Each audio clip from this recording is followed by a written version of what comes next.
Assalamu alaikum students. I hope you are fine. Welcome to Psychology with Muqaddas and Psyche Seeker. Today we are going to study one way ANOVA and we have studied so far about ANOVA and ANOVA को हमने study किया है, ANOVA का formula को discuss किया है. Now अब जो सॉरी वन वे एनोवा है उसको हम SPSS में करके देखते हैं. लेसन नंबर 30 है ये. And before that I hope you have joined our community and your support matter a lot, or if you encourage us then it is really great feeling और motivation level जो है वो increase हो जाता है to make more efforts to do something for you guys and to make it easy for you and to make the learning easy for everyone. So the one way analysis जो है variance जिसे हम कहते हैं, इसमें हम एक ही variable को स्टडी करते हैं. एक ही वेरिएबल डिफरेंट कंडीशंस होती हैं, डिफरेंट ट्रीटमेंट होते हैं उसके, तो उसको हमने स्टडी करना होता है. वो अनरिलेटेड ग्रुप्स के हम देखते हैं, यानी इंडिपेंडेंट होता है वो वेरिएबल, तो उसके हमने अनरिलेटेड ग्रुप्स बनाने हैं. ट्रीटमेंट्स जो ग्रुप होते हैं वो अनरिलेटेड होंगे, इन डिफरेंट हमारे पास सैम्पल ऑफ ग्रुप होगा या डिफरेंट ग्रुप ऑफ पार्टिसिपेंट्स होंगे उसमें. सिंपल इन्होंने एग्जांपल से इसको प्रूव कर दिया है. और एंटर डेटा इन SPSS के आपने SPSS में डेटा किस तरह से एंटर करना है, और इसके लिए आई सजेस्ट यू कि आप उसको SPSS इंस्टॉल कर लें और उसके बाद SPSS जो है वो डाउनलोड कर लें, उसको उसमें करके देखें ताकि आपको बेटर अंडरस्टैंडिंग हो जाए कि किस तरह से SPSS में हम डेटा को एंटर करते हैं और हमारे पास वैल्यूज़ जो हैं उस तरह की जस्ट शो हो जाती हैं. और हमें वो फार्मूला यानी मैनुअल जैसे हम करते हैं तो बहुत लॉन्ग प्रोसीजर होता है, बहुत टाइम कंज्यूमिंग होता है, लेकिन SPSS में हम किस तरह से जल्दी से फटाफट उसका रिजल्ट जो है वो हम निकाल लेते हैं.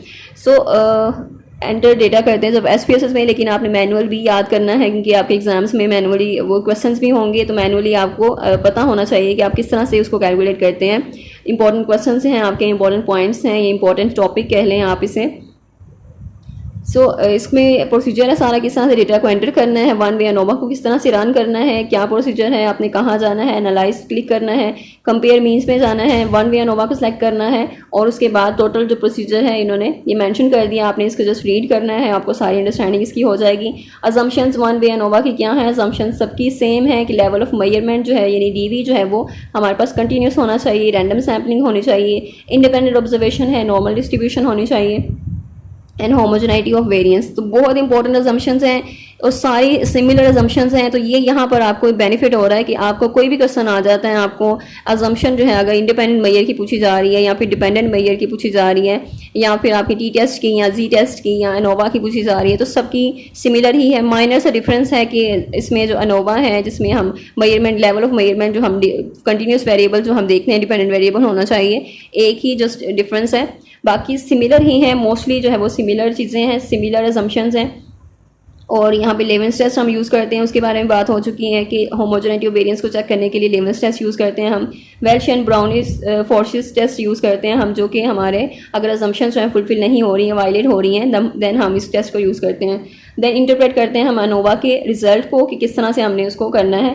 P वैल्यू जो है मोस्टली हमने देखते हैं जो प्रोबेबिलिटी वैल्यू होती है, अगर लेस देन वो 0.5 है तो इट मीन्स के हमारी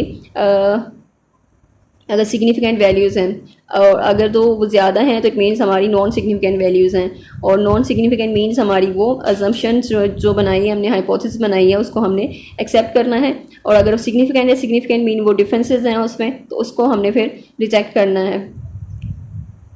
यहाँ पर एनोवा के बारे में बता दिए कि एनोवा किस तरह से बिटवीन ग्रुप और विद इन ग्रुप का हम डेटा जो है वो चेक करते हैं. SPSS में सम ऑफ स्क्वायर्स वो फाइंड आउट करता है, DF वो निकाल देता है, मीन स्क्वायर फाइंड आउट कर देता है, उसके बाद F रेशो कैलकुलेट करके आपको वैल्यू बता देता है सिग्निफिकेंट है या नहीं है.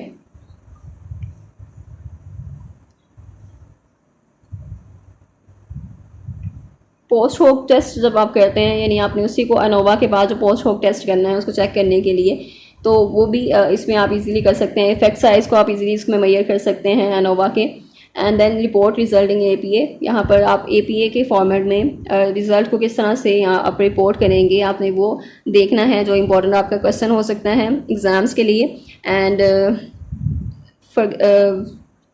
don't forget to subscribe the channel and don't forget to share this video with other students, and best of luck for your final exams. Thank you so much. Allah Hafiz.